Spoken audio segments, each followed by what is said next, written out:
On va aller tout de suite faire un point sur le trafic en direct à la gare de Lyon avec Perrine Storm, justement, avant d'accueillir sur le plateau Laurent Brun, le secrétaire général de la CGT Cheminots, qui vous répondra. Perrine, comment ça se passe à cette heure-ci ? Eh bien, les quais sont toujours noirs de monde depuis 17h. C'est la cohue au niveau du hall 1. C'est là d'où partent les Transiliens. Les gens s'agglutinent devant les panneaux d'affichage à l'entrée des voies. Et quand un train arrive, eh bien, c'est la bousculade. On court, on se bouscule, on se marche dessus pour pouvoir monter à bord. On nous a même raconté que certains voyageurs passaient par les fenêtres pour accéder au train. Des scènes de panique et des malaises aussi. Plusieurs malaises voyageurs ce soir. C'est ce que nous a confirmé la protection civile. On ne sait pas si on pourra rentrer chez nous ce soir, c'est ce que nous disait une lycéenne excédée comme la plupart des voyageurs que nous avons rencontrés. S'ils comprennent les motivations des cheminots, ils ne soutiennent pas la méthode. Ça ne pourra pas durer 3 mois. C'est ce que nous ont répété plusieurs voyageurs qui appréhendent déjà la nouvelle journée de galère demain. Merci Perrine Storm en direct de la gare de Lyon. Bonsoir Laurent Brun. Bonsoir. Merci d'être sur notre plateau. Vous êtes secrétaire général de la CGT Cheminots, premier syndicat au sein de la SNCF. Juste avant de parler de la grève et de ce que vient de nous expliquer Perrine Storm, c'est-à-dire la lassitude déjà des usagers de la SNCF, un mot sur la manifestation de cet après-midi, qui était une manifestation de soutien aux cheminots, au mouvement. Il n'était pas une manifestation à l'appel de la CGT. D'accord. Et on a vu une image de Jean-Luc Mélenchon siffler, huer, et qui a dû quitter la manifestation. Il a dialogué avec certains, et puis après il a été sifflé, hué. Est-ce que ça voulait dire qu'il y en a qui, dans ces manifestants, ne voulaient pas que le mouvement soit récupéré, entre guillemets ? Écoutez, je ne sais pas, puisque comme ça n'était pas à l'appel de la CGT, je ne sais pas qui composait cette manifestation. Ce que je sais, c'est que les cheminots, à l'appel de la CGT, sont venus manifester à BFM TV pour interpeller les médias sur le contenu des informations qui sont diffusées. Donc cette manifestation-là s'est très bien passée. Il y a eu un débat d'ailleurs avec les responsables de BFM et il y aura probablement des débats avec d'autres médias sur ce sujet-là. Et effectivement, nous avons accueilli et nous dialoguons, voilà. Et nous continuons notre dialogue. Mais là, je vous parlais de l'autre manifestation où il y a eu des magasins saccagés. Ne sachant pas qui l'organisait de manière précise, je ne peux pas m'exprimer sur le sujet. D'accord. Mais est-ce que vous êtes inquiet ou vous inquiétez de cette question de la récupération par un mouvement politique ou pas ? Mais je pense que la question de la politisation, parce que c'est un procès que nous fait le gouvernement, elle ne concerne pas les organisations syndicales. Nous avons des mesures précises dans la loi que nous contestons. Nous avons des propositions précises. Et là, je vous ai amené notre proposition, le rapport qu'on a remis au Premier ministre pour matérialiser ces propositions. Ensuite, que des partis politiques fassent des propositions, puisque les hommes politiques écrivent la loi. Donc, ceux qui sont en train d'écrire la loi ne vont pas dans notre sens. Si d'autres souhaitaient écrire d'autres lois qui vont plutôt dans le sens des revendications, ça nous va plutôt bien. Voilà, donc ensuite, est-ce qu'il s'agit de récupération ? Nous n'accepterons pas d'être mis sous tutelle d'une organisation politique, mais nous travaillons avec les partis politiques en bonne intelligence. Là, Perrine Storm l'évoquait, la grève a quand même suscité d'énormes difficultés pour les voyageurs, et ce n'est que le premier jour. Donc tout simplement, que leur répondez-vous ? C'est-à-dire que, est-ce qu'on peut imaginer que ce mouvement dure 3 mois ? Écoutez, le problème, c'est qu'on a un gouvernement qui affirme qu'il va tenir bon, donc qu'il se moque de ces éléments-là, et qu'il va maintenir son projet coûte que coûte. Donc effectivement, en face, les salariés se défendent, et malheureusement, nous avons pris le soin de mettre en place des procédures de dialogue social dans l'entreprise pour chaque dépôt de préavis, chaque période de 2 jours, mais pour l'instant, force est de constater que ça ne sert pas à grand-chose pour avancer sur les sujets. Ouais, en tout cas, on voit, regardez ces images, elles sont frappantes, et elle touche évidemment tous les Français. Vous ne craignez pas qu'à un moment donné, l'opinion se retourne contre votre mouvement ? Mais je pense qu'au contraire, l'opinion sera agacée des positions du gouvernement qui expliquent que tout va être réglé dans le dialogue, alors que les organisations syndicales s'évertuent à dire que pour l'instant, rien de ce que nous avons porté, et quand je dis nous, c'est toutes les organisations syndicales, n'a été retenu. Rien de ce que les usagers attendent n'est pris en compte. Cette réforme, elle est complètement technocratique. Si les 3 mesures qui sont contenues dans cette réforme étaient parfaitement connues des usagers, ils seraient outrés de savoir qu'on provoque ce bazar-là pour des motifs aussi technocratiques. Vous parlez d'eux ? Par exemple, la transformation du statut de l'entreprise d'un EPIC, une entreprise publique, en société par action, ça tout le monde, y compris le gouvernement, dit ça changera rien, mais si ça change rien, pourquoi le faire ? Nous craignons que ce soit la première étape d'une privatisation, que nous l'avons vu ailleurs.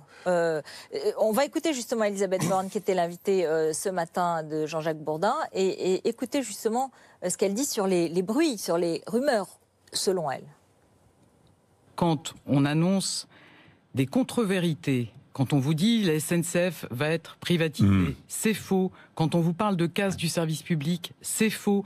Quand on veut faire l'amalgame avec d'autres conflits, on voit bien que certains essayent effectivement de politiser le débat. Je le dis clairement, c'est pas l'intérêt des cheminots. C'est faux. Voilà ce qu'elle dit. Écoutez, c'est sa position. Nous savons très précisément comment ça s'est passé, par exemple, pour EDF-GDF, où, je le rappelle, le président Sarkozy avait expliqué que le changement de statut de l'entreprise n'amènerait pas à une ouverture de capital. Qu'est-ce qui s'est passé? Avec les mêmes arguments, d'ailleurs, les titres incessibles, etc.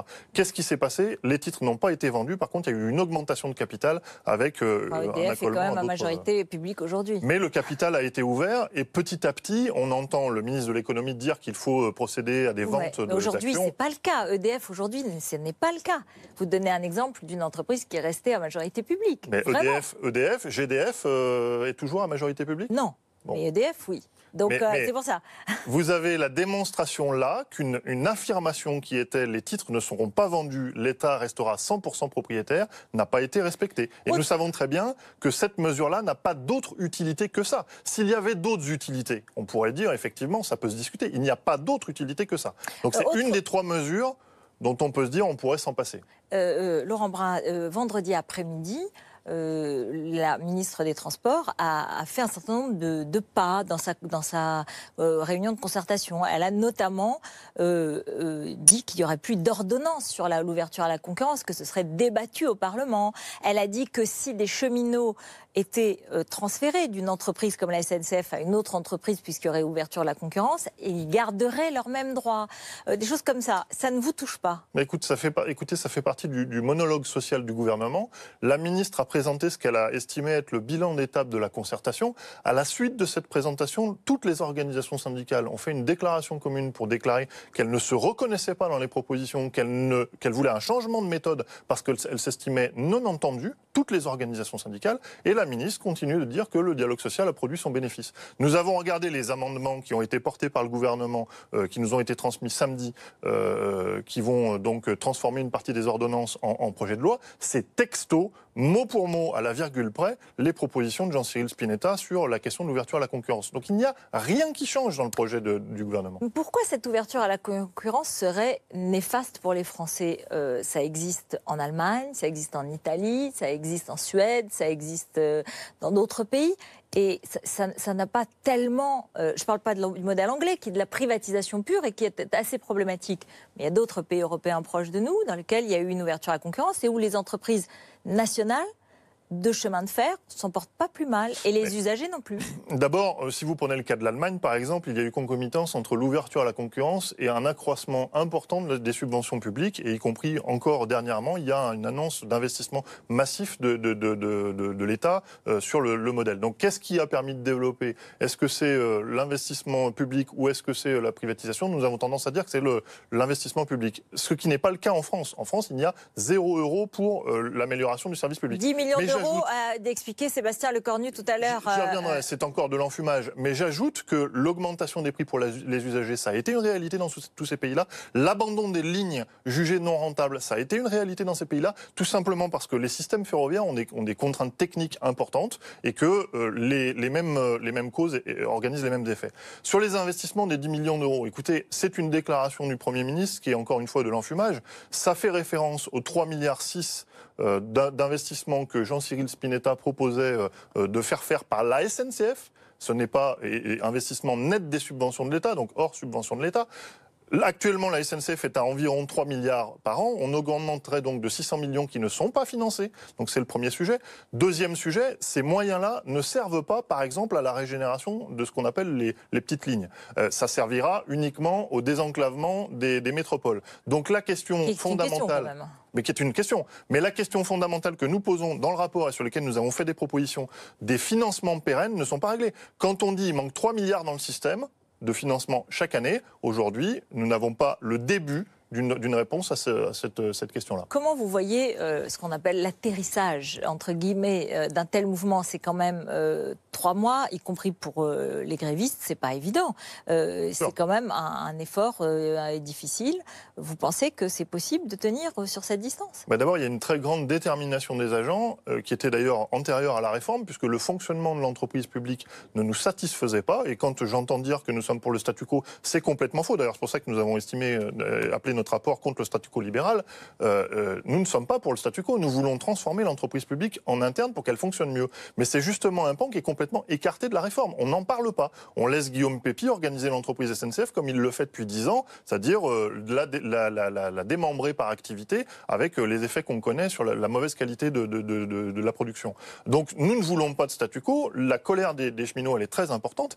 Et le problème, c'est que le gouvernement ferme toutes les portes. Il a une loi dans laquelle les 3 mesures de la loi, soit on les accepte, soit on les accepte pas. Il n'y a pas beaucoup de place de négociation. Soit on transforme l'entreprise publique en société par action, soit on ne le fait pas. Mais il n'y a pas d'intermédiaire entre les deux. Donc la négociation est très difficile là-dessus. Il refuse de négocier sur nos propositions à nous, la question des financements pérennes, la question de la relance du fret ferroviaire, parce que j'entendais le ministre précédemment là, parler de l'avenir du ferroviaire. Je n'entends pas le gouvernement dire comment nous allons remettre là, c'est vrai qu'on parle camions sur les routes. Surtout des passagers aujourd'hui. Merci beaucoup Laurent Braun d'être venu sur notre plateau, d'avoir répondu. Et donc, on peut essayer de monter un débat, justement, avec des membres du gouvernement pour entendre vos arguments, les uns et les autres. Le 20h Paul, tout de suite avec Alain Marchal.